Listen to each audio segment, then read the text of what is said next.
Hi everyone. ఈ వీడియోలో మీకు మెడికల్ టెస్ట్ గురించి చెప్తాను. నేను డిఫరెంట్ టైప్స్ ఆఫ్ మెడికల్ టెస్ట్‌కి అటెండ్ అయ్యాను కదా! నేను ఇప్పుడు దాకా ఒక 6 మెడికల్ టెస్ట్ క్లియర్ చేశాను. ఆర్మీ 2 టైమ్స్, ఆర్మీ 1 టైము, ఆ తర్వాత ఎస్ఎస్‌సి జీడీ 2 టైమ్స్, ఆ తర్వాత state constable, Telangana state constable medical clear చేశాను. ఆ తర్వాత ఫైనల్లీ మన AP sub inspector medical clear అయింది కదా! నేను ఈ మెడికల్ టెస్ట్‌లన్నీ ఎలా జరిగాయి, వీటన్నిటిలో ఏది స్ట్రిక్టో కూడా చెప్తాను. ఇది చాలా మందికి యూజ్ అవుతుంది. ఎవరైతే గవర్నమెంట్ జాబ్ ప్రిపేర్ అవుతున్నారో డిఫెన్స్ సెక్టార్‌లో వాళ్ళకి యూజ్ అవుతుంది. అందుకే ఈ వీడియో చేస్తున్నాను. ఫస్టు నేను చెప్పా కదా, 2016లో నాకు ఆర్మీ ఆర్మీ క్లియర్ చేశాను నేను. తిరుపతిలో ర్యాలీ జరిగింది. అప్పుడు నాకు హ్యాండ్ స్వెట్టింగ్ వల్ల పోయిందని చెప్పా కదా!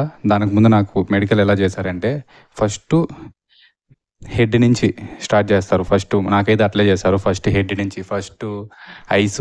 నాకైతే ఫస్ట్ ఐస్ చూశారు. ఐస్ సైట్ చూసిన